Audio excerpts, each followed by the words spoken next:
मोदी जी, आपको news 18 network को ये एक्सक्लूसिव इंटरव्यू देने का बहुत बहुत धन्यवाद। आपने अपने पनिशिंग शेड्यूल से हमारे लिए समय निकाला। इस इंटरव्यू को हम थोड़ा अलग तरीके से करेंगे, कुछ बिग पिक्चर क्वेश्चंस पूछेंगे। शुरुआत में हमारे संग हमारे दो कलीग्स जुड़े हुए हैं, एक महाराष्ट्र के एंकर हैं, दूसरे हमारे कर्नाटका के एडिटर हैं। ये दो स्टेट्स अहम हैं इस चुनाव में, तो हमने सोचा कि थोड़े सवाल वो भी आपसे करेंगे। शुरू करते हैं। पहला सवाल।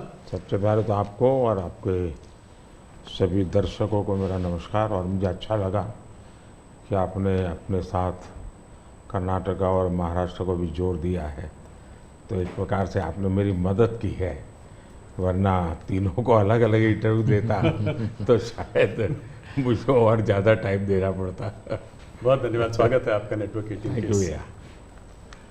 पहला सवाल मोदी जी, हम लोग पूरे देश का भ्रमण कर रहे हैं, इधर उधर जा रहे हैं। हम लोग साउथ में थे, बिहार गए और भी महाराष्ट्र में भी थे, तो हर जगह ये देखा गया है कि चाहे विपक्ष से बात करें, चाहे आपके उम्मीदवारों से बात करें, लोग कहते हैं कि जब मोदी जी यहाँ आएंगे तो सब कुछ बदल जाएगा। अभी कुछ नहीं कह सकते, मोदी जी आएंगे तो हो सकता है स्वीप हो जाए, हो सकता है सीट निकल जाए।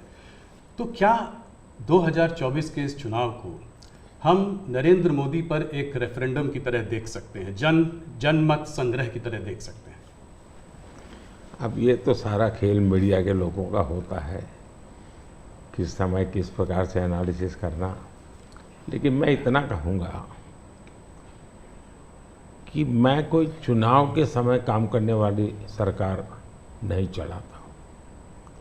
आप मेरा 10 साल का रिकॉर्ड देखेंगे तो एवरेज फ्राइडे सैटरडे संडे मैं हिंदुस्तान के किसी न किसी कोने में गया हूँ, जनता के बीच में रहा हूँ, और इसलिए मेरा जाना निरंतर चलता रहता है।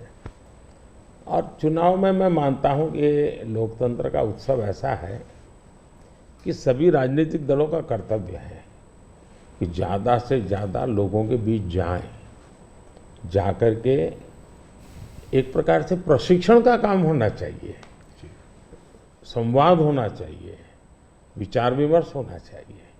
तो मैं एक राजनीतिक क्षेत्र के कार्यकर्ता के नाते चुनाव या न हो, मैं इसे अपना कर्तव्य मानता हूं और इसलिए मैं जाता हूं। जहां तक ये 2 फेज का सवाल है, मैंने ऐसा जन समर्थन बहुत कम चुनावों में देखा है जो मैं इस बार देख रहा हूं। एक प्रकार से चुनाव जनता जनार्दन लड़ रही है, सुशासन के लिए लड़ रही है, अपने सपनों को साकार करने के लिए लड़ रही है। ऐसा मुझे लगता है, शायद मैं तो शायद एक निमित्त हूँ। इस बार मेरा जरा ज़्यादा उत्साह है लोगों के बीच जाने का, और पहले के तुलना में शायद मैं ज़्यादा बार जाना भी चाहता हूँ, इसलिए कि जो जनता जनार्दन इतने उमंग और उत्साह के साथ इतनी बड़ी जिम्मेदारी उठा ली हो, तो उस जनता जनार्दन को जाकर के उनको प्रणाम करना, नमन करना, उनका आशीर्वाद लेना, ये मुझे अपना कर्तव्य लगता है। और मैं देखता था जो फर्स्ट राउंड हुआ, तो मैंने किसी दोस्तों को कहा था कि पहले राउंड में ये हमारे खिलाफ जो लोग मोर्चा लगा करके बैठने की कोशिश कर रहे हैं, पहले राउंड में वो पस्त हो गए जी। और कल मैंने देखा दूसरे राउंड में ये ध्वस्त हो चुके हैं। यानी पहले लोगों ने पस्त कर दिया, अब ध्वस्त कर दिया। मोदी जी, जब कैंपेन की आपने शुरुआत की थी तो बड़े हाई नोट पे ये कैंपेन की शुरुआत हुई थी। आपने कहा, आपने अपने सरकार के पूरे काम का परिचय दिया, आपने डेवलपमेंट एजेंडा को लेकर आगे बढ़े, इकोनॉमी पर आपने जो है बहुत प्रकाश डाला, और इसके ऊपर बहुत काम हुआ भी है। अभी इधर उधर 1-2 चरण के बाद आते आते आपने जो है राजस्थान में एक रैली में एक कांग्रेस के मैनिफेस्टो पर एक डायरेक्ट अटैक किया। आपने ये तक कहा कि इनका एक स्कीम है जिससे कि ये वेल्थ डिस्ट्रीब्यूट करना चाहते हैं, ये पता लगाना चाहते हैं किसके पास कितनी जमा पूंजी है, किसके पास कितना पैसा है, किसके पास कितना सोना है, सिल्वर है, चांदी है, और उसको वो मुसलमानों में और घुसपैठियों में बांट देना चाहते हैं। क्या ये थ्रेट इतना रियल है? क्या आपको ऐसा दिखता है? मुझे लगता है कि शायद आपकी टीम ने मेरा पूरा कैंपेन को ट्रैक नहीं किया है, या शायद विकास की बहुत सी बातें ऐसी होती हैं जिसको शायद टीआरपी के हिसाब से बैठता नहीं होगा। लेकिन आपने देखा होगा कि मेरा पूरा इलेक्शन कैंपेन दो चीजों पर केंद्रित है। एक, हमने समाज कल्याण को लिए, लोक कल्याण के लिए क्या काम किए, और सबसे बड़ा फर्क है और सरकारों में ये सरकार में, वो ये है कि लास्ट माइल डिलीवरी ये हमारी विशेषता है। नीतियाँ तो कोई सरकारें बनाती है, कोई सरकार बुरा करने के लिए तो आती नहीं है, अच्छा करना चाहती है।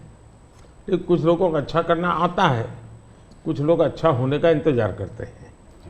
मैं ऐसा हूं कि मेहनत करके जो अच्छा हो करूं, मेरा हमेशा ऐसा रहा है।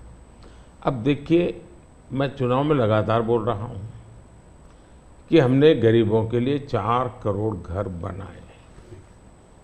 मैं इतना लोगों को कहता हूं कि आप इस चुनाव प्रचार में जाएं तो मेरी मदद करें कि जिसके घर बनाना भी छूट गया हो, हर गांव में एक तो निकलेंगे, उनकी सूची में ये भेजो, ताकि जैसे ही मेरा तीसरा टर्म शुरू होगा मैं इस काम को आगे बढ़ाना चाहता हूँ। 3 करोड़ घर और मैं बनाना चाहता हूँ। अब आयुष्मान भारत योजना दुनिया की सबसे बड़ी health insurance and health assurance की स्कीम है ये जी। 55 करोड़ लोगों को इलाज का भरोसा कि भाई अब आपको मोदी है, मोदी की सरकार है, 5 लाख रुपए तक का खर्च होगा, संभाल लेंगे।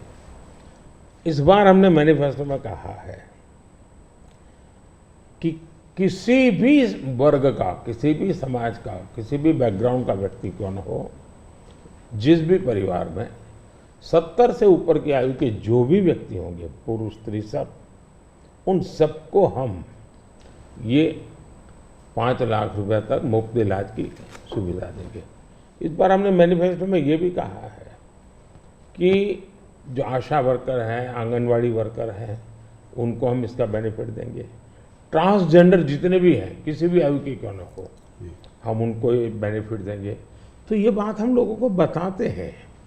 अब आप देखिए जी, हमारे देश में बैंकों का राष्ट्रीयकरण हुआ, ये जो मिलकर जब्त करने के खेल चल रहे हैं ना जी, पहले कर चुके हैं जी। सारी बैंकें प्राइवेट थी, लूट लिया रातों रात, गरीबों के नाम पे लूटा गया। लेकिन हमारे देश की बैंकें खस्ता हाल हो गई। आधे से अधिक आबादी ऐसी थी कि गरीबों के नाम बैंक तो लिया, लेकिन बैंक खाता नहीं था।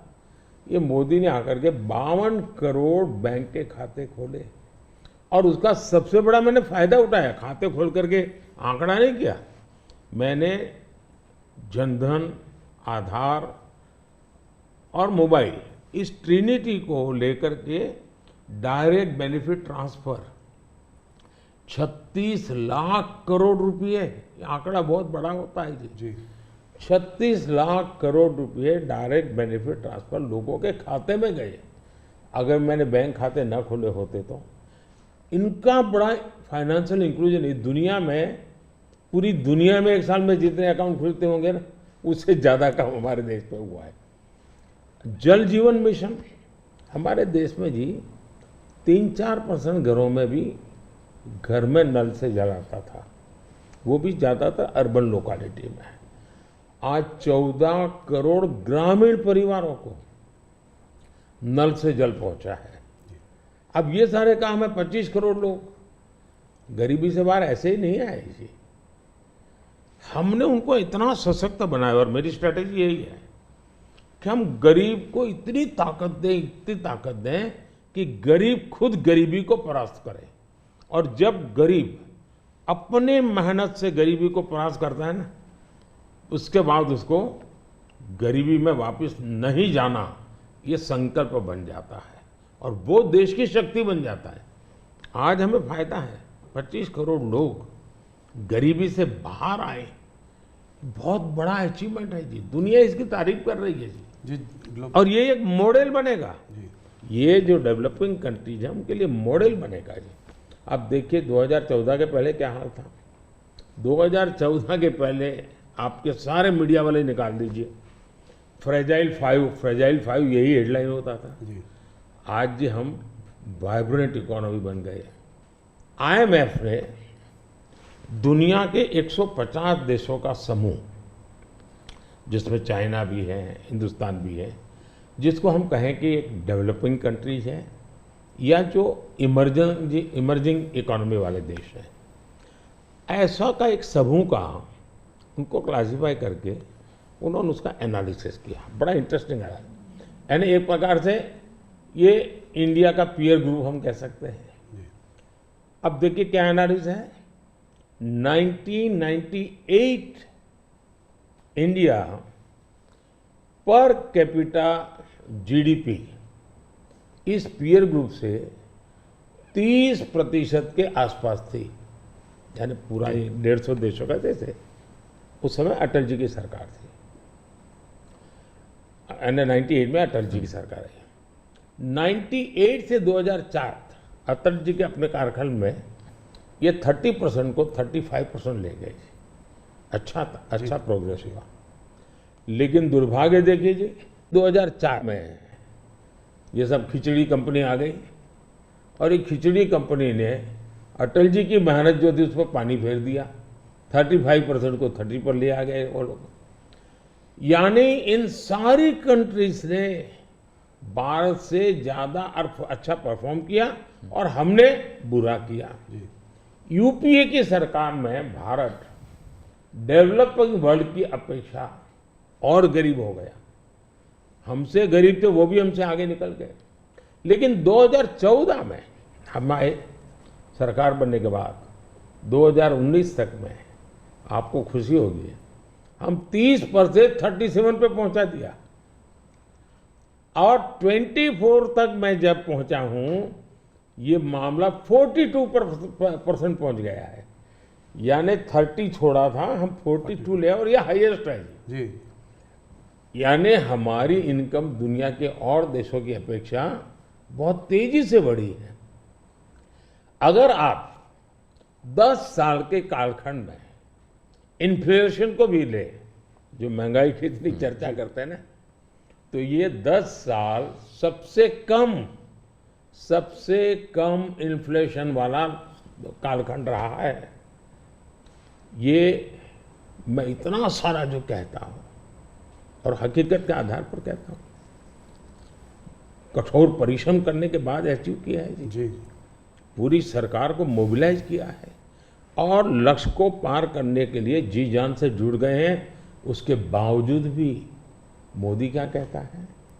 मोदी तो कहता है भाई ये तो ट्रेलर है, मुझे तो और आगे जाना है और नई नई आकांक्षाएं और मैं बहुत तेजी से बढ़ना चाहता हूं देश को लेकर के। और कांग्रेस का जहां तक मैनिफेस्टो है, कोई मुझे बताए क्या चुनाव के अंदर पॉलिटिकल पार्टियों के मैनिफेस्टो ये कोई शोपीस के लिए होते हैं क्या? सचमुच में तो मीडिया का काम है कि हर एक पॉलिटिकल पार्टी के मैनिफेस्टो की बारीकी से जांच पड़ताल करे। मैं इंतजार कर रहा था कि मीडिया करे। पहले दिन मैंने एक कमेंट तो कर दिया था जी। मैं कोई आज कर नहीं रहा जी। कि भाई मुझे मैनिफेस्टो देख करके लगता है कि इस पर पूरी तरह मुस्लिम लीग की छाप है। तो मुझे लगा कि मीडिया चौंक जाएगा, जो एनालिसिस करने वाले चौंक जाएंगे, लेकिन पता नहीं अब उनकी व्यस्तता कुछ और है। मैनिफेस्टो में उनकी तरफ से जो परोसा गया उतना ही गुड़ी उछालते रहे। फिर मुझे लगता भी ये तो इकोसिस्टम का बड़ा मिलीबग लगता है। अब मुझे सच्चाई लेकर जाना पड़ेगा। मैंने काफी 10 दिन इंतजार किया कि देश इस मैनिफेस्टो में जो बुराइयां हैं उसको कोई न कोई, क्योंकि निष्पक्ष तरीके से आता है तो अच्छा है, आखिरकार मुझे मजबूरन ये सच्चाइयाँ लेकर के आनी पड़ी। आप देखिए साहब, अब उनके एक महाशय ने अमेरिका में इंटरव्यू दे दिया, जी, इनहेरिटेंस टैक्स पर। तो इनहेरिटेंस टैक्स की बात ले आए, 55% टैक्स आपकी प्रॉपर्टी। अब मैं विकास और विरासत की बात कर रहा हूँ, ये विरासत को लूटने की बात करते हैं। तो मैं और वेल्थ रिडिस्ट्रीब्यूशन की बात करते हैं, और उनके आज तक का इतिहास है, वो करेंगे क्या? तो फिर मेरी जिम्मेवारी, मेरी रिस्पॉन्सिबिलिटी है कि मैं देशवासियों को बताऊं कि भाई ये इस दिशा में ले जा रहे हैं। अब आप तय कीजिए, जाना न जाना जनता जनार्दन का हक है, लेकिन मेरा दायित्व बनता है कि तथ्य के आधार पर, तर्क के आधार पर, उनकी हकीकतों के आधार पर मुझे बताना चाहिए, वो मैं बता रहा हूँ। सैम पिट्रोडा जी ने जो है इनहेरिटेंस टैक्स की बात की, जो हम लोगों की जमा पूंजी है, जब हम अपने लोग पूरा बचाते हैं अपने फैमिली के लिए, जब हम उसको अपने आने वाली जनरेशन को देंगे तो उस पर भी टैक्स लगेगा, और ये टैक्स बहुत बड़ा टैक्स हो सकता है। तो क्या आप कहेंगे कि बीजेपी अगर आएगी तो इस टैक्स को कभी नहीं लागू करेगी? भारतीय जनता पार्टी क्या करेगी, हमारे मैनिफेस्टो में साफ हमने लिख करके लाए हुए। अब उन्होंने कहीं सगुफा छोड़ दिया तो मैं भी वो झंडा लेके घूमूंगा, ये सवाल आपके मन में कैसे आ जाता है? जी, भारतीय जनता पार्टी की विचारधारा साफ है जी। हम अपनी विचारधारा के आधार पर कार्यक्रमों को लेकर के, मैनिफेस्टो को लेकर के देश के सामने जाते हैं। कृपा करके ऐसे महाशयों के विचारों को हम पर मत थोपिए भाई। मोदी जी, राहुल गांधी ने एक बात और कही है, वो कहते हैं कि जब वो सरकार अगर उनकी आएगी तो वो एक नेशनल एक्सरे कराएंगे। इसी से जुड़ा सवाल है, इसीलिए मैं पूछना चाह रहा हूँ, एक नेशनल एक्सरे कराएंगे। बात सिर्फ कास्ट सेंसस की नहीं है जो कि वो करते आए हैं, उस पर भी मैं आपका मत जानना चाहूँगा, मगर बात वो कहते हैं इससे आगे है। बात कास्ट की नहीं, बात जस्टिस की है। और वो कहते हैं कि हम जो है एक सोशियो इकोनॉमिक सर्वे लाएंगे, एक इंस्टीट्यूशनल सर्वे लाएंगे, और उसमें देखेंगे कि किसके पास किस जाति और किस उस वर्ग के पास क्या है, कितना धन है, कितनी इंस्टीट्यूशंस में भागीदारी है, और उसके बेसिस पर हम इस पूरे सिस्टम को रीडिस्ट्रीब्यूट करेंगे। इसको आप कैसे देखते हैं? सबसे पहले तो इस देश में जो लोग अपने आप को राजनीति के एक्सपर्ट मानते हैं, जो लोग देश के उतार चढ़ाव को बड़ी बारीकी से अध्ययन करते हैं, सबसे पहले उनका दायित्व है कि वो ऐसे लोगों को पूछे कि जिस परिस्थितियों का वर्णन आप कर रहे हो, अगर ये सही है तो 50, 60, 65 साल तो आपने राज किया भाई। ये मुसीबत के जो जन्मदाता आप हो, और आपने अब तक ये बर्बादी लाई क्यों? पहले उनका जवाब मांगो भाई, नंबर 1। नंबर 2, एक्सरे का मतलब क्या है जी? मतलब हर परिवार में जाना, घर घर छापा मारना, अगर किसी अनाज के डिब्बे में किसी महिला ने अपने गहने छपा के रखे हैं, उसको भी एक्सरे किया जाएगा, उनके गहने ले लिए जाएंगे, जमीनों का हिसाब किताब किया जाएगा, और फिर उसको रिडिस्ट्रीब्यूट करेंगे। ये दुनिया में एक माओवादी विचार ने सब किया हुआ है, दुनिया बर्बाद हो चुकी है जी। ये पूरी तरह अर्बन नक्सल उस सोच का सीधा सीधा प्रगटीकरण है, और इसलिए मैनिफेस्टो आने के 10 दिन तक बाद भी ये जो जमात आए दिन लिखापट्टी करती है ना, वो चुप रही, उनके प्रोटेक्शन में चुप रही है। तब मिलके मेरी जिम्मेवारी बन जाती है कि देश को जगाना कि भाई देखिए आपको लूटने की ये तरकीब हो रही है। और दूसरा पार्ट है, डॉक्टर मनमोहन सिंह जी वगैरह, उन्होंने हर बार कहा है कि भाई जो भी संपत्ति होगी इस पर पहला अधिकार किसका होगा। तो हिसाब किताब बहुत साफ है, वो क्या करना चाहते हैं।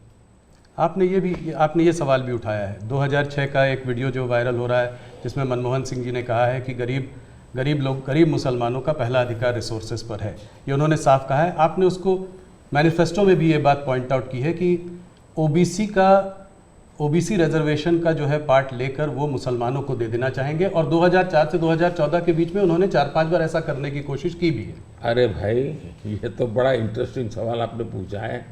जरा मेरा जवाब लंबा हो जाएगा, लेकिन जरूर। देश के लिए मुझे बताना पड़ेगा। बताइए। आप कांग्रेस का इतिहास देख लीजिए। 90 के दशक से ये मांग उठी है देश में। समाज का एक बहुत बड़ा तबका है जिसको लगता था कि हमारे लिए कुछ होना चाहिए, उसके लिए आंदोलन हुए हैं। 90 से पहले कांग्रेस ने पूरी तरह इस बात को खारिज कर दिया, उसका विरोध किया, उसको दबाने की कोशिश की है। यानी 90 के पहले का उनका दशक है। फिर उनको जितनी भी कमीशन बने, जितनी कमेटियां बनाई, उसके भी रिपोर्ट्स ओबीसी के विचार के पक्ष में आने लगे। अब उनके सिफारिशों को भी वो नकारते रहे, रिजेक्ट करते रहे, दबाते रहे। 90 के दशक में उनको लगा कि भी अब इसको जरा उनकी वोट बैंक की राजनीति के अनुसार उसको टर्न दिया जाए। उन्होंने पहला पाप किया क्या, 90s के दशक में कर्नाटका में उन्होंने धर्म के आधार पर, आपको याद होगा, कर्नाटका में उन्होंने धर्म के आधार पर मुसलमानों को ओबीसी घोषित कर दिया। यानी देश के ओबीसी को नकारना, उस विचार को दबाना, उस विचार को रिजेक्ट करना, लेकिन राजनीति खातर मुसलमानों को ओबीसी घोषित कर देना। केंद्र से कांग्रेस गई, 2004 तक ये प्लान ठप रहा, उनका इरादा पक्का नहीं हुआ। 2004 में वो फिर आए, तो आते ही आंध्र में मुस्लिम को ओबीसी कोटा ये देना तय कर लिया। मामला कोर्ट में जाके उलझ गया। अब ओबीसी के 27% जो आरक्षण में मिला हुआ है, भारत के संसद ने दिया है, संविधान के मूलभूत भावना के प्रकाश में दिया है। 27% शहद लगाने की उन्होंने तैयारी कर दी, डाका डालने की कोशिश की। 2006 में नेशनल डेवलपमेंट काउंसिल की मीटिंग हुई थी, एनडीसी की। मनमोहन जी के बयान पर बहुत बड़ा हंगामा हो गया। 2 साल कांग्रेस पूरी चुप रही। 2009 के घोषणा पत्र में फिर से इसका जिक्र किया। 2011 में कैबिनेट नोट है इसका। 2011 के कैबिनेट नोट में ओबीसी के 27% हिस्सा डाका डाल करके उसमें से मुसलमानों को दे देना उन्होंने तय किया जी। 2012 यूपी चुनाव में भी उन्होंने इसकी एक असफल कोशिश की, फायदा नहीं हुआ। 2012 आंध्र हाईकोर्ट ने इसको रिजेक्ट कर दिया, रद्द कर दिया, कानूनी जजमेंट आ गया। एससी में गए, सुप्रीम कोर्ट में गए, वहां भी उनको कोई रिलीफ नहीं मिला। 2014 के घोषणा पत्र में भी धर्म के आधार पर आरक्षण की बात कही है, जबकि हिंदुस्तान का संविधान जब बना तब तो कोई आरएसएस वाले, बीजेपी वाले संविधान सभा में नहीं थे। बाबा साहब आम्बेडकर जैसे लोग बैठे थे, पंडित नेहरू जैसे बैठे थे, सरदार वल्लभ भाई बैठे थे, देश के कई महापुरुष बैठे थे। उन सब ने लंबे चिंतन के बाद तय किया था कि भारत जैसे देश में धर्म के आधार पर आरक्षण नहीं दिया जा सकता। 2024 के चुनाव में आप देख रहे हैं उनका मैनिफेस्टो, और मैंने कहा इस पर पूरी तरह मुस्लिम लीग की छाप है, यानी मुस्लिम लीगी नीतियां उन्होंने अपनाना शुरू किया। अब ये जो उन्होंने स्थितियां बनाई हैं, मुझे बताइए कि देश के लोगों को ये जिस प्रकार से संविधान की धज्जियां उड़ा रहे हैं, जिस प्रकार से लोग बाबा साहब आम्बेडकर को अपमानित करते हैं, एससी एसटी के आरक्षण पर भी खतरा, तलवार लटका देते हैं, ओबीसी का तो जीना मुश्किल कर देंगे। क्या मुझे देश की जनता को प्रशिक्षित करना चाहिए कि नहीं करना चाहिए? मैं सभी जो भी विद्वान लोग हैं, जो कलम के धनी हैं, जो निष्पक्ष हैं, उनका ये दायित्व बनता है कि ऐसे समय देश को वो एजुकेट करें, सही चीज़ें बताएं। कांग्रेस का कहना है कि उन्होंने ऐसा स्पेसिफिकली नहीं बोला है। जो कि उन्होंने मैनिफेस्टो में बोला है, उसमें लिखा है कि इनकरेज और असिस्ट करेंगे स्टूडेंट्स को बिलोंगिंग टू द माइनॉरिटीज़। उन्होंने ये कहा है कि will ensure minorities receive there fair share of opportunities, ये बोला है। तो इसको आप कैसे पढ़ते हैं, मतलब उनके मैनिफेस्टो को? मुझे पकड़ने की जरूरत नहीं, मैंने 1990 से आपको हिसाब दिया है भाई। जी 1990 का हिसाब देखोगे, उसके बाद आप क्या कहोगे मुझे? अब मुझे उसमें एनालिसिस करने की जरूरत ही नहीं पड़ती। जी आपको 1990 से लेकर के डॉक्टर मनमोहन सिंह जी के 2009 के बयान तक और सारी चीजों को एक टेबल पर लेकर के देखोगे तो आप बिल्कुल इसमें से क्या निकालोगे भाई? मैं नहीं निकाल रहा हूं, जी हर एक को यही निकालना पड़ेगा भाई। हाँ, मतलब कि एक करके यहां जाएंगे वो। और ये जो भागीदारी की बात करते हैं इंस्टीट्यूशंस में कि जजेस ओबीसी नहीं है, मीडिया में ओबीसी का रिप्रेजेंटेशन कम है, इसको आप कैसे देखते हैं? अब मुझे बताइए, जो 2014 में हम आए, हमने ऐसी कोई नीति बनाई है क्या जो जिसके कारण किसी को रुकावट हो जाए? तो ये उनके पाप है, उनके पापों को देश भुगत रहा है। अगर उन्होंने सच्चे अर्थ में सेकुलरिज्म किया होता, सच्चे अर्थ में सामाजिक न्याय किया होता, वोट बैंक की राजनीति न की होती, तो ये उनको आज इस प्रकार से झूठे कागजों को लेकर के घूमना नहीं पड़ता। जी मुझे विश्वास है कि 10 साल से मैं जो कर रहा हूं, स्थिति ऐसी आएगी कि जितनी बातें हैं उनका जवाब हम ही देंगे, कर के देंगे, हर एक को योग्य न्याय देंगे। आज हमारे पहले देश के राष्ट्रपति आदिवासी कैसे बनी हुई? हमारी सोच के कारण बनी। हमें 3 बार राष्ट्रपति बनाने का मौका आया, एक बार अटल जी के समय, 2 बार मेरे समय। पहली बार हमने किसको बनाया? माइनॉरिटी को बनाया, जी बिल्कुल। अब्दुल कलाम जी को बनाया। मुझे मौका मिला पहला तो किसको बनाया? दलित को बनाया। दूसरा मौका मिला तो किसको बनाया? आदिवासी महिला को बनाया। तो ये हमारे आचरण से पता चलता है कि हमारी सोच क्या है। जी मोदी जी, आपने एक बात और कही है और इसको मैं एक लंबे सवाल से भी जोड़ना चाहता हूँ। आपने कहा है कि अगर इनका गठबंधन जो है सरकार बनाएगा तो ये पीएम बाय रोटेशन होगा। ये डिसाइड नहीं कर पा रहे हैं कि किसको पीएम बनाएंगे, तो एक साल के लिए सब लोग पीएम बनेंगे। सवाल मेरा थोड़ा बड़ा है। सवाल ये है कि क्या आपको लगता है कि जिस स्टेज में इंडिया का जो डेवलपमेंट स्टेज है उसमें कोएलिशन गवर्नमेंट काम करेगी या एक स्टेबल गवर्नमेंट ज़्यादा इफेक्टिव होगी? 2 अलग अलग सवाल है। जी देखिए, आप कांग्रेस का कैरेक्टर देखिए। उनके यहाँ राजस्थान में पार्टी के अंदर आंतरिक संघर्ष था, तो उन्होंने फॉर्मूला बनाई 2.5 साल मुख्यमंत्री की। 2.5 साल एक मुख्यमंत्री रहेंगे, 2.5 साल दूसरे ये राजस्थान में फॉर्मूला बनाई थी, नॉन फॉर्मूला है। छत्तीसगढ़ में ऐसा उनकी पार्टी के भीतर झगड़ा हुआ तो वहाँ भी उन्होंने फॉर्मूला बनाई कि 2.5 साल एक, 2.5 साल दूसरा, और उन्होंने मामला संभाल करके गाड़ी चलाई। और ये भी सच्चाई है कि 2.5 साल के बाद वो मुकर गए। जी यानी खुद की पार्टी के साथ धोखा किया, खुद की पार्टी के अंदरूनी धोखा करने की उनकी प्रवृत्ति, वो तो एक। इसका मतलब ऐसी फॉर्मूला कांग्रेस के दिमाग में होना ये प्रूवन है उसमें। और मैंने अभी कहीं मीडिया में पढ़ा, उनकी कोई छोटी सी मीटिंग हुई थी, मीडिया में पढ़ा मैंने, और उसमें ये कहा कि भाई अब आज के स्थिति जब मोदी बार बार पूछ रहा है भाई इतना बड़ा देश किसको सुपर्द करे, आपका नाम तो होना चाहिए ना, इतना बड़ा आप किसी का भी नाम दीजिए, जी कोई तो नाम देना पड़ेगा ना। अरे क्रिकेट की टीम होती है वो भी कैप्टन बनाती है, कबड्डी की टीम होती है वो भी कैप्टन बताती है। भाई आप बता नहीं रहे हो कि इतना बड़ा देश दे किसको। और तब जाकर फिर उन्होंने कोई ऐसे फॉर्मूला बनाई है कि भाई 1 ईयर 1 पीएम फॉर्मूला। अब एक पीएम 1 साल रहेगा तो आएगा, पूरी नई सरकार बनाएगा, कैबिनेट बनाएगा, तो फिर शपथ समारोह चलते रहेंगे 5 साल, और क्या होगा जी। और देश संकट समारोह में उलझता रहेगा, वो शपथ समारोह में उलझते रहेंगे।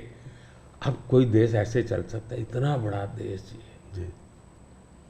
देश ने 30 साल तक अस्थिरता देखी है, मिलीजुली सरकारों का दौर देखा है, आज दुनिया में भारत के प्रति विश्वास बढ़ा है, उसका कारण भारत के 140 करोड़ लोगों ने एक स्थिर, मजबूत, स्पष्ट बहुमत वाली सरकार बनाई। तो कोई भी भरोसा करेगा भाई हाँ जी जी। इस सरकार के पास मैंडेट है, मिलीजुली सरकार पर कोई भरोसा ही नहीं करता है। और इतना बड़ा देश ऐसे थोड़ा चल सकता है। लेकिन आज देश की राजनीति ऐसी है कि कोई एक पार्टी कितने ही बहुमत से क्यों न जीते, उसने रीजनल एस्पिरेशंस को ऑनर करना ही होगा।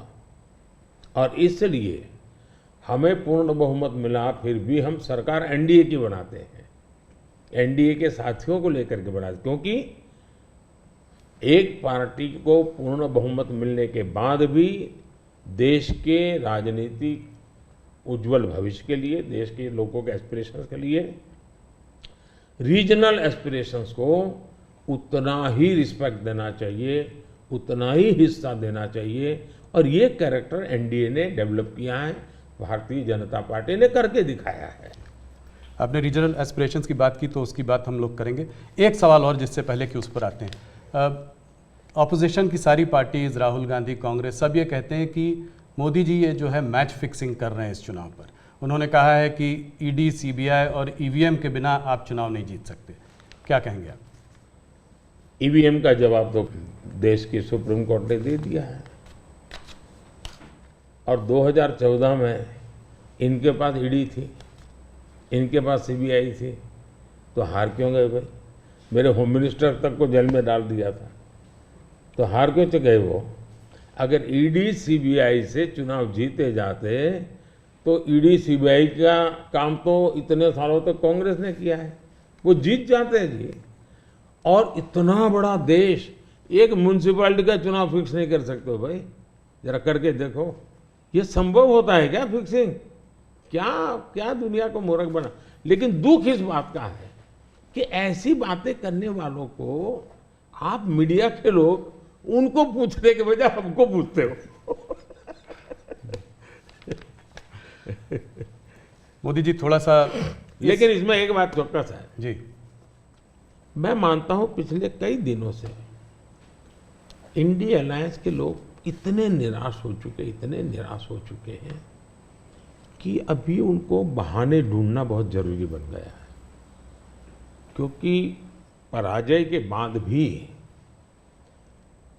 लोगों के सामने जाने के लिए उनको इसलिए मैं समझता हूं शायद वो अभी से ये सारे तर्क ढूंढ रहे हैं कि पराजय के तर्क क्या होंगे। शायद उसी की उनकी इंटरनल एक्सरसाइज है ये। मोदी जी दो स्टेट्स अहम हैं इस चुनाव में, एक है कर्नाटका और एक है महाराष्ट्र। कर्नाटका जहां पे अभी आपकी हार हुई थी विधानसभा के चुनाव में, और महाराष्ट्र इसलिए क्योंकि वहां पर एक अजीब सी खिचड़ी बनी हुई है, दो पार्टियां टूटी हैं। मेरे दो साथी मेरे साथ हैं। सबसे पहले शुरुआत करते हैं कर्नाटका से। तो हरिप्रसाद जी जो हमारे वहाँ के एडिटर हैं वो आपसे कुछ सवाल पूछना चाहते हैं। हरिप्रसाद जी स्वागत है आपका। ಕರ್ನಾಟಕದಲ್ಲಿ ನೇಹಾ ಹಿರೇಮಠ್ ಮರ್ಡರ್ ಕೇಸ್ ಬಹಳ ಚರ್ಚೆ ಆಗ್ತಾ ಇದೆ. Neha killed inside the campus by Fayaz. Even JP Nadda ji rushed to her house. आप क्या सोच रहे हैं, ये अभी ये फोकस शिफ्ट हो रहा है क्या? कर्नाटक का चुनाव का फोकस ऐसे इश्यूज को शिफ्ट हो रहा है?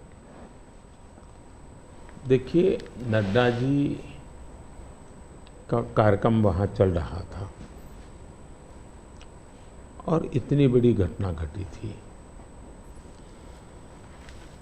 और ऐसी चीज़ों में हमें वो किस दल के थे, वो कांग्रेस के थे, उसकी बेटी की हत्या हो गई तो हमारा क्या, ये हमारे संस्कार नहीं है, न ही हमारी सोच है। और एक मानवीय संवेदना का विषय है। और मैं मानता हूँ कि अच्छा हुआ अध्यक्ष जी ने इतनी चुनाव की आपाधापी में भी उनके सांत्वना देने का प्रयास किया है। ये पूरी तरह मानवीय व्यवहार है। मैं भी अब मैं बताता हूँ कि शायद कौन सा चुनाव है मुझे याद नहीं है, लेकिन राहुल जी का कहीं पर हवाई जहाज में कुछ गड़बड़ हुआ तो मुझे पता चला, तो मैंने तुरंत उनको फ़ोन किया। मैंने कहा भाई आपको कुछ दिक्कत हुई है, क्या हुआ है? ये हमारा कर्तव्य बनता है। मैं गुजरात का मुख्यमंत्री था और दमन में मैडम सोनिया जी, फिर हमारे अहमद पटेल साहब, वो सारे लोग, उनका हेलीकॉप्टर एकदम से क्रैश कर गया। मुझे पता चला, मैंने तुरंत फ़ोन किया। मैंने कहा मैं यहाँ से आपको एयर एम्बुलेंस भेजता हूँ। तो अहमद भाई ने मुझे कहा नहीं, अभी बिल्कुल हम लोग सलामत हैं, ये बात ठीक है, हेलीकॉप्टर को नुकसान हुआ है लेकिन हमें कुछ तकलीफ नहीं हुई है। एक बार सोनिया जी काशी गई थी इलेक्शन कैंपेन में और वहाँ उनको तबीयत एकदम ख़राब हो गई, तो मैंने तुरंत यहाँ से सबको भेजा। मैंने कहा भाई देखो क्या मामला है, या तो हवाई जहाज दो उनको। तो ये एक तो मेरे संस्कार भी हैं और मैं मानता हूँ कि ये राजनीति से परे होते हैं चीज़ें। तो मेरे लिए किसी भी परिवार में आपत्ति आ जाए, ये हमारा राजनीति से ऊपर उठ करके ही व्यवहार होना चाहिए। Regarding the guarantee schemes, in Karnataka, Congress promised 5 guarantees, and they, after coming to power, they delivered that one. They, as per their promise, they are delivering that one. Now, whereas in BJP is more. In the last election, you lost there. Only 66 seats you were able to win there. BJP able to win there. Now again, Yediyurappa जी का leadership और उसका बेटा का leadership में ज़्यादा focus हो रहा है। इसका वजह से थोड़ा सा बीजेपी के अंदर भी कुछ लोग नाराज़ भी है उधर। वो एक्चुअली आपका मन में कर्नाटक में अभी बीजेपी कितना सीट जीत सकते हैं, क्या है? नंबर 1, यस, कर्नाटका की जनता पश्चाताप कर रही है कि हमने इतनी बड़ी गलती कर दी, इनको बिठा दिया। तो जन समर्थन हमारा कम नहीं हुआ है, जन समर्थन हमारा बढ़ा है। लेकिन इन्होंने इतने ही कम समय में सीएम कौन, अभी भी वो बात सेटल नहीं हुई है। शपथ हुआ है सीएम का, लेकिन सेटल नहीं हुआ है। अपने आप को सीएम मानने वाले लोग बहुत है उसमें। अब कानून व्यवस्था देखिए, चरमरा गई है, बम ब्लास्ट हो रहे हैं, हत्याएं हो रही हैं, आर्थिक स्थिति पूरी तरह कंगालियत की स्थिति में है। वादे तो बड़े बड़े कर दिए उन्होंने और फिर टैग लगाए, ऐसा होगा तो ये मिलेगा, वैसा होगा तो नहीं मिलेगा। मतलब आप जनता के साथ धोखा भी कर रहे हो। जब हमने कहा कि भाई हम इन लोगों को आयुष्मान कार्ड देंगे, मतलब देंगे, फिर इफ्स एंड बट लगा करके उसमें बेईमानी नहीं करनी चाहिए। अभी जब हमने कहा कि हम 70 साल से ऊपर के किसी भी वर्ग के व्यक्ति होंगे, इनको आयुष्मान कार्ड देंगे, मतलब देंगे। आप में ये हिम्मत होनी चाहिए। उन्होंने किसानों की जो योजना थी वो रद्द कर दी, किसान सम्मान निधि। कोई कारण नहीं है इस प्रकार से करने का। अब आप कोई सोच सकता है जब बेंगलुरु दुनिया में हमारा बहुत बड़ा देश की इज्जत बढ़ाने में बेंगलुरु का बहुत बड़ा रोल है। दुनिया में जब जाते हैं ना, तो बेंगलुरु कहते ही ऐसा लगता है वो जैसा परिचित है। टेक हब के रूप में जाना जाता था, आपने देखते ही देखते उसको टैंकर हब बना दिया और टैंकर में भी माफियाशाही चल रही है। पानी के लिए लोग तरस रहे हैं। अगर ये जो हालत उन्होंने कर दी है, अब युवाओं की स्कॉलरशिप आपने संख्या भी कर दी, अमाउंट भी कम कर दी। यानी एक के बाद एक आपने ऐसे नेगेटिव काम किए हैं। जिन मुद्दों को लेकर के वोट मांगा, उन मुद्दों को आप वोट दे नहीं पा रहे हैं। अच्छा, डेप्यूटी सीएम वो अपने भाई के लिए वोट मांग रहे हैं और वो खुद सीएम बन सके इसलिए सब खेल खेल रहे हैं। वो सीएम से हटे इसके लिए भी खेल खेले जा रहे हैं। जहां तक भारतीय जनता पार्टी का सवाल है, हम टीम स्पिरिट से काम करने वाले लोग हैं। भले मेरी टीम ने मोदी को आगे किया, लेकिन मेरी पूरी टीम काम कर रही है जी। उसी प्रकार से येडियुरप्पा जी हमारे वरिष्ठ नेता हैं, लेकिन काम पूरी टीम कर रही है और टीम मेहनत करती है, लोगों को विश्वास भी है और हम आगे बढ़ रहे हैं। The second phase selection of Karnataka, that's in nation it's the third phase, but for us in Karnataka it's the second phase election for 14 seats. There's northern part of Karnataka, majorly drought hit places are there. Now regarding this drought, बारे में already Congress is claiming that we went to Supreme Court. Now central government is forced to give a rightful compensation. What's your opinion? देखिए, सिद्धारा में है कि जब पुरानी सरकार थी और वहाँ ड्राउट था उस समय, मैंने खुद के ने उनकी पूरी टीम को यहाँ बुलाया था। एज ए प्राइम मिनिस्टर मैंने उनकी टर्म में इनको बुलाया था। बैठ करके मैंने कहा भाई पहले हम जल संचय की योजना हमें बनानी चाहिए। अब जहाँ तक स्टेट डिजास्टर रिलीफ फंड का सवाल है, हमारी सरकार ने पहले ही जो केंद्र का हिस्सा होता है वो उनके यहाँ बैंक के खाते में जमा करके दे दिया हुआ है जी। हमारी इंटर मिनिस्ट्रियल टीम उसने भी प्रभावित क्षेत्रों में जो नियम है, पद्धति वो जो हमने नहीं बनाई, कई दशकों से है, उसके अनुसार वो टीम वहाँ गई है, जा कर के उसने सर्वे किया है। और हर बार ऐसा होता है, जैसे मेरे यहाँ गुजरात में भूकंप हुआ तो मैंने एक मेमोरेंडम भेजा, भारत सरकार ने एक टीम भेजी, उन्होंने सर्वे किया, उन्होंने हिसाब किताब लगाया। अब ये सारी प्रोसेस चल रही है, आचार संहिता आ गई तो हमने इलेक्शन कमीशन को कहा कि भाई हमारे सामने ये विषय है, हम इसको जैसा ही आप परमिशन देंगे हम देना चाहते हैं। एनडीआरएफ के तहत अब राशि रिलीज भी कर चुके हैं उस नियम के अंतर्गत। मोदी जी, थोड़ा सा हमारे संग हमारे एंकर जुड़े हुए हैं विलास बड़े, ये आपसे कुछ महाराष्ट्र के बारे में बातचीत करना चाहते हैं। नमस्कार भैया। मोदी जी, तुम्हाला महाराष्ट्राचा नमस्कार, महाराष्ट्राकडून नमस्कार। महाराष्ट्र में बीजेपी को उन 23 सीटों को बचाना है जो आपने 2019 में जीती थी, लेकिन इस बार महाराष्ट्र में एक पूरी खिचड़ी बनी हुई है। शिवसेना और एनसीपी टूटी है, उनके दो पार्टनर आपके साथ है, जो दो गुट है आपके साथ है।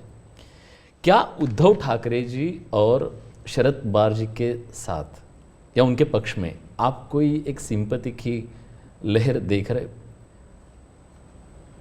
देखिए, पहली बात तो मैं महाराष्ट्र के सभी लोगों को मेरा नमस्कार, और मेरे लिए अच्छी बात है कि मैं अलग से महाराष्ट्र के विषय को लेकर के आपसे बात कर रहा हूँ। अब देखिए, ये बात सही है कि वहाँ लंबे अरसे से मिलीजुली सरकार चलती है। विलासराव देशमुख थे तब से लेकर के आप देखिए, इवन शरद पवार भी जब मुख्यमंत्री बने थे वो भी पूर्ण बहुमत के साथ अकेले नहीं बन पाए थे। दूसरा, महाराष्ट्र का दुर्भाग्य रहा है कि लंबे अरसे से 5 साल तक कोई एक मुख्यमंत्री रहा नहीं है। एक भी व्यक्ति 5 साल में, देवेंद्र फडणवीस पहले व्यक्ति थे लंबे अरसे के बाद जो एक पूरा कार्यकाल मुख्यमंत्री रहे, और पूरी सरकार बेदाग रही, पूरी सरकार लोगों का भला करने वाली सरकार रही। अब सिंपैथी हमारे साथ होनी चाहिए कि जो लोग हमारे साथ चुनाव लड़े, जो लोगों ने हमारे साथ चुनाव लड़ करके महाराष्ट्र के लोगों से वोट मांगा, लेकिन मुख्यमंत्री बनने के खुद के व्यक्तिगत महत्वाकांक्षा के कारण और उसमें अहंकार भर गया, इसके कारण आपने बाला साहब ठाकरे के जमाने से बनी बनाई इस जोड़ी को धोखा दे दिया, और उसका लोगों को गुस्सा है, बीजेपी के प्रति सिंपत्ति है। दूसरा, शिवसेना के अंदर जो तूफान खड़ा हुआ या एनसीपी के अंदर जो तूफान खड़ा हुआ, वो साफ साफ दिखता है कि जब आप अपने परिवार के लोगों को ही प्राथमिकता देते हैं और बाकियों को नहीं देते हैं, तो तो कभी न कभी तो कठिनाई पैदा होती है। शरद राव के घर में जो मुसीबत है उनके पारिवारिक झगड़ा है, भतीजा संभाले कि बेटी संभाले। यहाँ भी इनका झगड़ा यही है कि भाई और कोई सक्षम नेता ऊपर आए कि खुद का बेटा भले अभी जैसे यहाँ एक परिवार में कांग्रेस के चल रहा है उस पर, तो वो झगड़ा उनका है जी। और मैं मानता हूँ हमारा देश इस प्रकार के पारिवारिक झगड़ों के प्रति नफरत करता है, सिंपैथी नहीं करता है। तो ये बिल्कुल ही आप सिंपैथी शब्द लेकर के सिंपैथी दिलवाने की अगर कोई कोशिश करता है तो मैं समझता हूँ वो भी फेल जाने वाली है। लोग नफरत करते हैं, लोग ऐसी चीज़ों को स्वीकार नहीं कर सकते कि भाई ये तुम्हारे घर के झगड़े तुम घर में निपटो ना, महाराष्ट्र को क्यों बर्बाद कर रहे हो। तो गुस्सा है। दूसरी बात है, जहां तक आज शिंदे जी के नेतृत्व में जो सरकार चल रही है, भारतीय जनता पार्टी का ज़्यादा सीटें होने के बाद मैंने त्याग किया। त्याग महाराष्ट्र की भलाई के लिए किया है। कुछ लोगों को लगता था कि हम सीएम बनना चाहते हैं, नहीं, तो हम सीएम बन सकते, नहीं बने। महाराष्ट्र की जनता को हमने कन्विंस किया है कि हम महाराष्ट्र के लिए जीते हैं, हमारे लिए नहीं जीते हैं। और इस चुनाव में ये सिंपैथी हमारे पक्ष में है कि इतना बड़ा दल, एक मुख्यमंत्री, सफल रहा हुआ मुख्यमंत्री, वो आज डिप्टी सीएम बन करके भी एक प्रकार से खुद के सम्मान को छोड़ करके आज भारतीय जनता पार्टी सिर्फ और सिर्फ महाराष्ट्र के उज्जवल भविष्य के लिए। और मैं मानता हूं हमारे देश में बंगाल बर्बाद हो गया, कोलकाता एक इकोनॉमी को ड्राइव करता था, लेकिन वहाँ इस प्रकार की उठापटक की राजनीति ने बर्बाद कर दिया। बिहार और उत्तर प्रदेश अस्थिरता की राजनीति ने तबाह करके रख दिए थे। महाराष्ट्र को इस हालत में जाने नहीं देना चाहिए। मुंबई देश की आर्थिक राजधानी है, हमें देश हित में भी महाराष्ट्र में मजबूती के साथ आगे बढ़ना चाहिए। और ये बात हम महाराष्ट्र की जनता को समझा रहे हैं, उनको कन्वे कर रहे हैं, और महाराष्ट्र की जनता बहुत पॉजिटिव रिस्पॉन्स दे रही है जी। ओके। महाराष्ट्र में बीजेपी, शिवसेना और एनसीपी की महायुति बनी है, लेकिन इस चुनाव में आखिरी समय तक सीटों की खींचातान बहुत चल रही है। अभी तक टिकट का वितरण भी बहुत जगह पे नहीं हुआ है। ये महायुति पर एक बड़ा सवाल नहीं है खड़ा करता? मुझे लगता है ये जो पहले दो वाक्य बोले ना, उसके सिवाय बाकी सब जो बता रहे वो उन लोगों का प्रॉब्लम है। वहाँ सीटें तय नहीं हो पा रही हैं, वहाँ निर्णय नहीं हो पा रहा है, वहाँ पैरेलल चुनाव लड़े जा रहे हैं। इस बाजू तो ऐसा ही नहीं, तो चल पड़े हैं लोग, मिलजुल करके सीटें तय कर करके चल पड़े हैं जी, और वेल इन एडवांस कर दिया है। शिवसेना, बीजेपी और एनसीपी, ये तीनों ने इसको कर लिया है। सामने जो नकली पार्टियों का मेला मिलाप है वहां नहीं हो पा रहा है जी, उल्टा है। कितनी सीटें देखते हैं आप महाराष्ट्र में? पिछली बार 41 आई थी, इसलिए पूछ रहा हूँ ये सवाल। हम बहुत ताकत के साथ आगे बढ़ रहे हैं। वोट भी बढ़ेगा, सीट भी बढ़ेगी। सर, 2017 में आप ही की सरकार ने शरद पवार जी को पद्म विभूषण दिया था, जो देश का सेकेंड हाईएस्ट सिविलियन ऑनर है। लेकिन पिछले मंगलवार को शरद पवार जी ने एक कह दिया, मराठी में ते मराठीत असं म्हणाले की मोदी जी देशाचे नवे पुतीन आहे, आप नए पुतीन बन रहे हैं। आप इस कमेंट को कैसे देखते हैं? मैं उनका आदर करता हूं, आज भी करता हूं। हाँ। और मैं मानता हूं सार्वजनिक जीवन में लंबे अरसे तक जिन जिन लोगों ने काम किया है वो हमारे साथ रहे न रहे, हमारे विरोध में रहे, वो अलग बात है। इसका मतलब ये हुआ कि जिसके अंदर वो पुतिन को देखते हैं उसकी सरकार से अवार्ड लेकर के वो गर्व कर रहे हैं। ये तो बहुत बड़ा कॉन्ट्राडिक्शन है भाई। लेकिन वो गर्व कर रहे हैं। जहाँ तक मेरी पार्टी की सोच और व्यक्तिगत रूप से मेरी सोच। अब देखिए, हमने भारत रत्न दिया तो किसको दिया? प्रणब मुखर्जी, नरसिम्हा राव, चौधरी चरण सिंह जी, कर्पूरी ठाकुर, और इस देश में किसी ने क्वेश्चन नहीं किया कि मोदी जी अब इनको क्यों भारत रत्न दे रहे हैं। सबको लगता हाँ यार ये ड्यू था, डिजर्व था। किस दर के थे? हमारे खिलाफ ढेर सारी बातें उन्होंने बताई हुई ऐसे लोग हैं, लेकिन निर्णय उसके आधार पर नहीं होता है। आप पद्म पुरस्कार देखिए, मुलायम सिंह जी, असम के तरुण गोगोई जी, पीए सांगमा जी, जमीर जी, एसएम कृष्णा जी, आप देखिए जी, सारे लोग हैं दूसरी पार्टियों के हैं, हमने उनको पद्म दिया।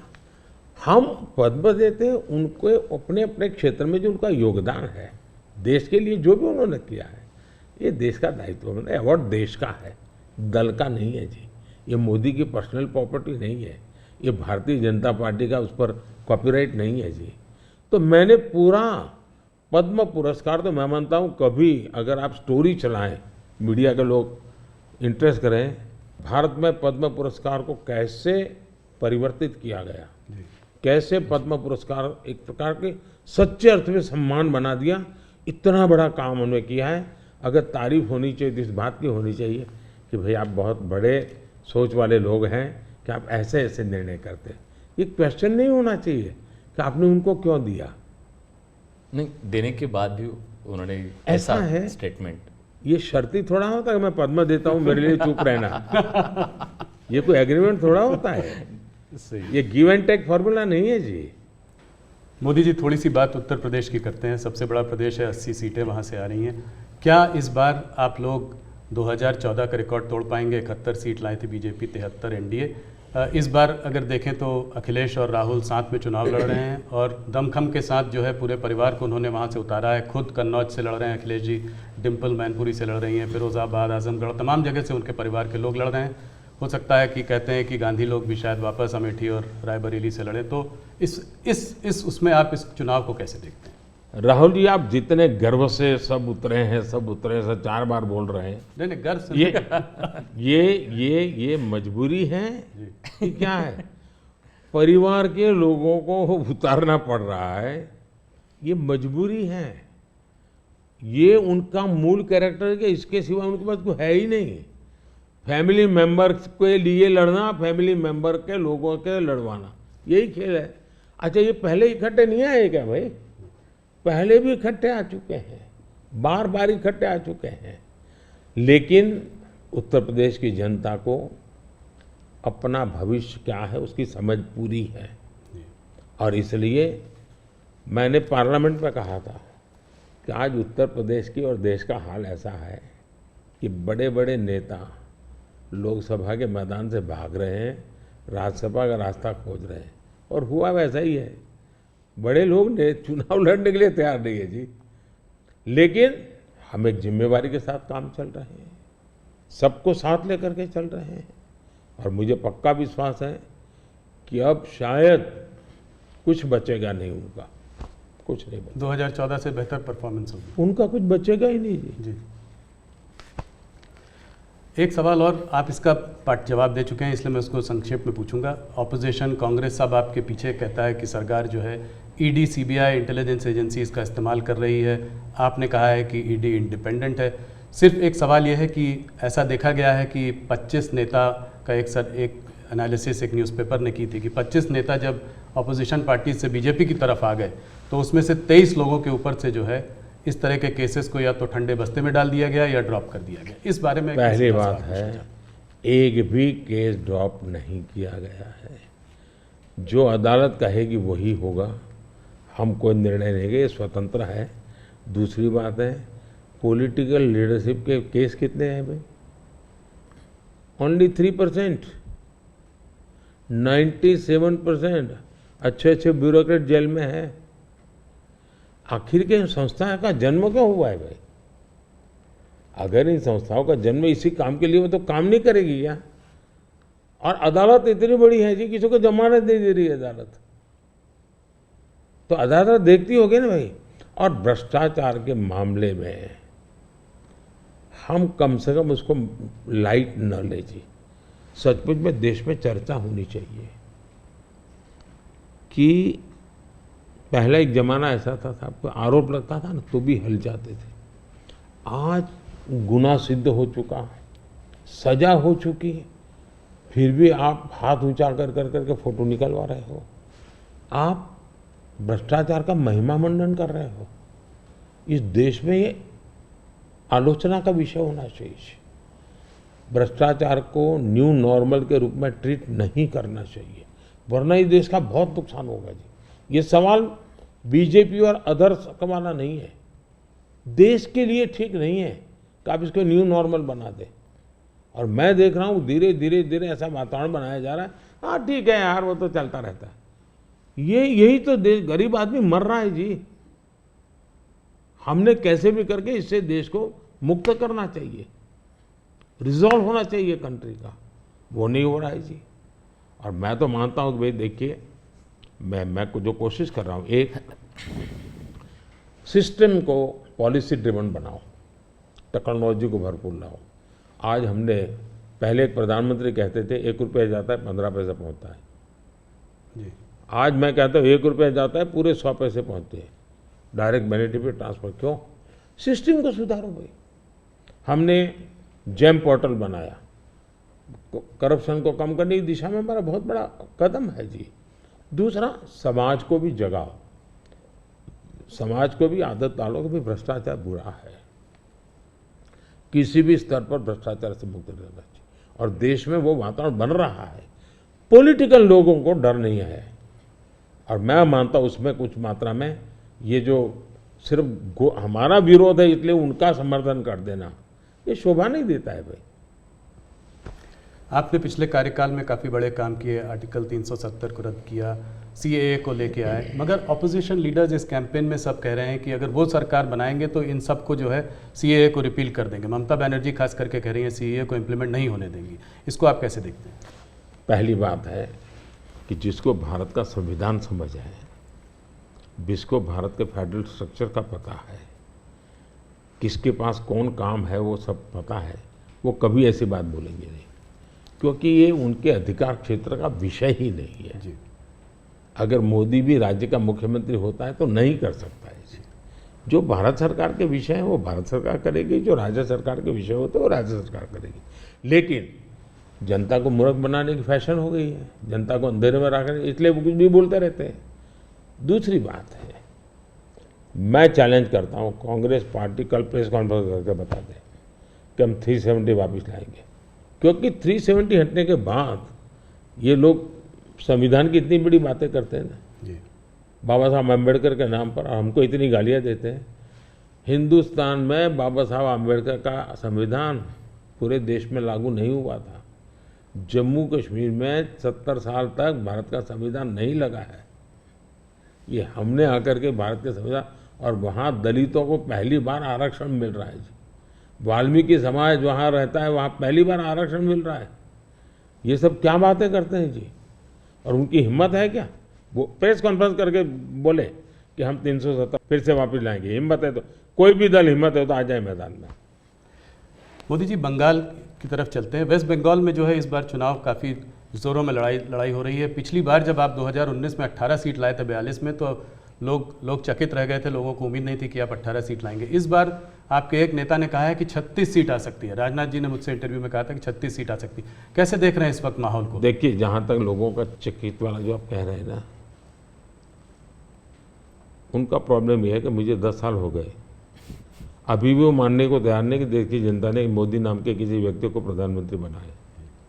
तो ऐसी एक जमात है जो देश के मैंडेट को स्वीकार करने को तैयार नहीं है जी। अब हकीकत है भाई कि देश की जनता हमको समर्थन दे रही है। आपने हिसाब लगाया था नहीं होगा नहीं होगा, वो तो आपकी गलती थी जी। लोग, हमारे तो लोगों के साथ संपर्क है। और मैं मालदा में था, मैंने जी, मैं हैरान था कितना बड़ा जबरदस्त वहाँ माहौल था जी।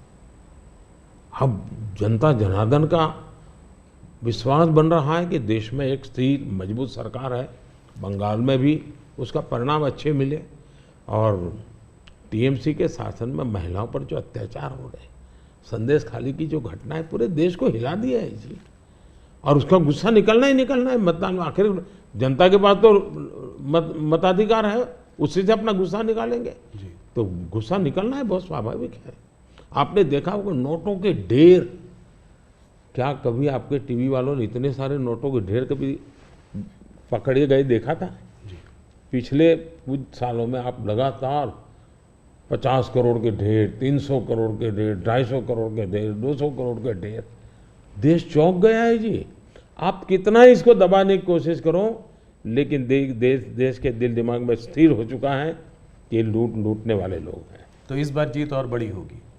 बिल्कुल क्लीन स्वीप कर रहे हैं। उड़ीसा को कैसे देखते हैं? उड़ीसा में आपने जो है बीजेडी का साथ छोड़ा। भारतीय जनता पार्टी वहाँ अलग रही है। बीजेडी ने मुद्दों के आधार पर समर्थन केंद्र में हमारा समर्थन किया था, मुद्दों के आधार पर जी। और ऐसे बहुत से दल हैं जो मुद्दों के आधार पर हमें समर्थन देते रहे हैं। तो बीजेडी का हमारा नाता हो रहा, राज्य के अंदर हम बिल्कुल, उड़ीसा की पूरी अस्मिता खत्म हो रही है भाई। उड़ीसा की अस्मिता संकट में है। उड़िया लैंग्वेज वो खतरे में आ रही है। और मैं नहीं मानता कि उड़िया के लोग अब ये लंबे अरसे तक इसको सहन कर सके। इतने संसाधन है जी। आज उड़ीसा देश का रिचेस्ट स्टेट बन सकता था जी। रिचेस्ट स्टेट, लेकिन क्या हालत बना के रखी है। तो अब उड़ीसा के सामान्य मानवी के अंदर एस्पिरेशंस है जी। और मुझे लगता है कि हमें सेवा का मौका मिलना चाहिए। हम उड़ीसा को कहां से कहां पहुंचा कर देंगे। उड़ीसा से बात बिहार की भी करते हैं। बिहार में आपने फिर नीतीश जी के संग वापस जो है आपका गठबंधन उनके साथ है, उस गठबंधन के साथ लड़ रहे हैं। कैसे देखते हैं? पिछली बार 39 सीटें थी आपकी 40 में, क्या इसको रिपीट कर पाएंगे? पहले एक तो हम चुनाव असेंबली का 60 लड़े थे जी। बाद में वो कहीं गए फिर वापस आए। तो हम जो जनता का मैंडेट है उसके अनुसार साथ में है जी। जहाँ तक जन समर्थन का सवाल, कल मैं बिहार में ही था, जी। जो जन समर्थन में देख रहा हूँ जी, अनप्रेसिडेंटेड, इतनी गर्मी में कोई पैंडल नहीं, कुछ नहीं, जी। और लाखों लोग जिस प्रकार से इस बात से जुड़े हुए हैं, मैं साफ देख रहा हूँ जी कि बिहार में पहले हम एक आध सीट शायद हार जाते थे, शायद इस बार एक भी नहीं हारेंगे। 40 में 40 एक भी नहीं हारेंगे। बहुत बड़ा बयान है। हाँ। मोदी जी, एक आध पर्सनल सवाल आपसे करना चाहूँगा। आपने बहुत इलेक्शन देखे हैं, आप गुजरात में लंबे समय रहे हैं, ये आपका तीसरा चुनाव है सेंटर में। मैंने देखा है कि समय समय पर चुनाव से आप पर पर्सनल अटैक अक्सर होते जाते हैं। कहीं पे कभी बोला जाता है मोदी को गोली मार दो, कभी बोला जाता है सर फोड़ दो। अभी हाल फिलहाल में राहुल गांधी ने भी आप पर आपको कुछ ऐसे शब्द बोले हैं जो कि पर्सनल अटैक के तौर पर उनको भी देखा जा सकता है। ये ऐसा मोदी के साथ क्यों होता है? मोदी के साथ क्यों हो रहा है इसका जवाब तो मेरे पास नहीं है, लेकिन ये सवाल मोदी को क्यों पूछना चाहिए? ये सवाल इस देश में चर्चा का होना चाहिए कि सार्वजनिक जीवन में आखिर मोदी का गुनाह क्या है? वो पीएम बना वही गुनाह है ना। मतलब आप जो भी गाली देते प्रधानमंत्री को दे रहे हैं। अब प्रधानमंत्री को इस प्रकार से सर फोड़ देंगे या कभी मेरी माँ को गाली देना, कभी ये। और मैं हैरान हूँ जी, भारत के राष्ट्रपति पर भी किस प्रकार का कटाक्ष किया गया था। शर्म आए इस प्रकार की भाषा का प्रयोग किया था। मैं हमेशा मानता हूँ कि मतदाता ही मेरा परिवार है, देश ही मेरा परिवार है, और मैं सकारात्मक राह से जा रहा हूँ। लेकिन जो ऐसा कर रहे हैं उस पर तो मैं आप लोगों पर छोड़ता हूँ, देशवासियों पर छोड़ता हूँ कि इन लोगों की तरफ कैसे देखना चाहिए। मोदी जी, अगर एक सवाल मैं ये समझना चाहूँ कि ये जो तीसरा टर्म होगा आपका, वो पहले दूसरे से अलग कैसे होगा? पहला कार्यकाल मेरा कैसा गया, तो मैं सामान्य मानवी की जो ज़रूरतें थी उनको मैं एड्रेस करना चाहता था। मैंने उस दिशा में काम किया, और उस समय देश के अंदर एक निराशा का वातावरण था, सरकार के प्रति नफरत का वातावरण। भाई सरकार यानी निकम्मी, मुझे विश्वास भरना था। मैंने उस पर काम किया, मजबूती लाया। जो दूसरा कार्यकाल था वो मैंने कुछ परिणाम दिखाए, लोगों को विश्वास भर दिया कि हम आगे बढ़ सकते हैं, हम दुनिया के अंदर एक कॉन्फिडेंस लेवल आया है देश में।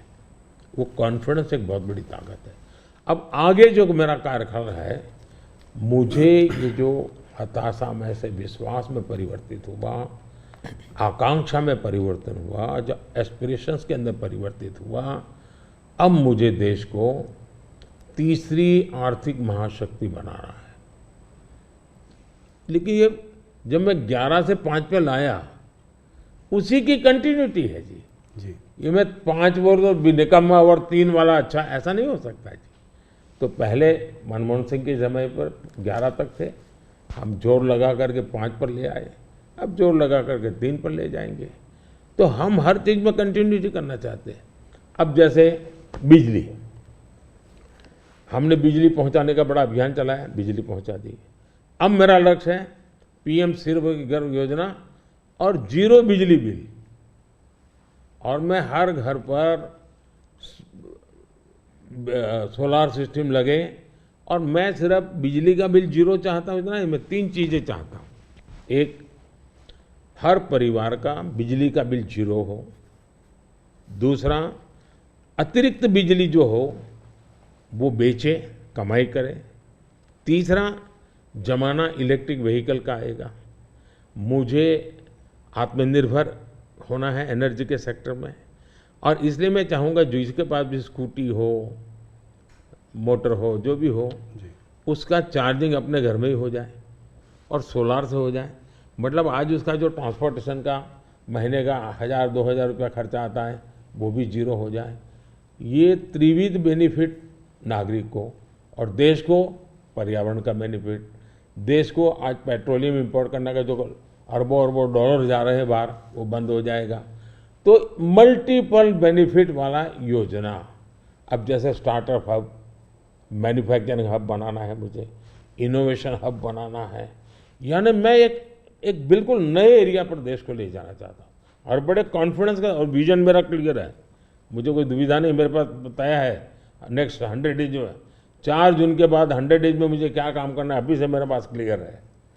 5 साल में क्या करना है, क्लियर है। 2047 में विकसित भारत बने, क्लियर है। इसलिए मैं कहता हूँ 24/7 फॉर 2047, ये मेरा मिजाज है। इस पर अलग से एक चर्चा करनी पड़ेगी आपको हमारे ग्रुप के साथ। आज विलास मुझसे सुबह एक सवाल पूछ रहे थे, मैंने कहा मोदी जी से खुद ही पूछना डायरेक्ट।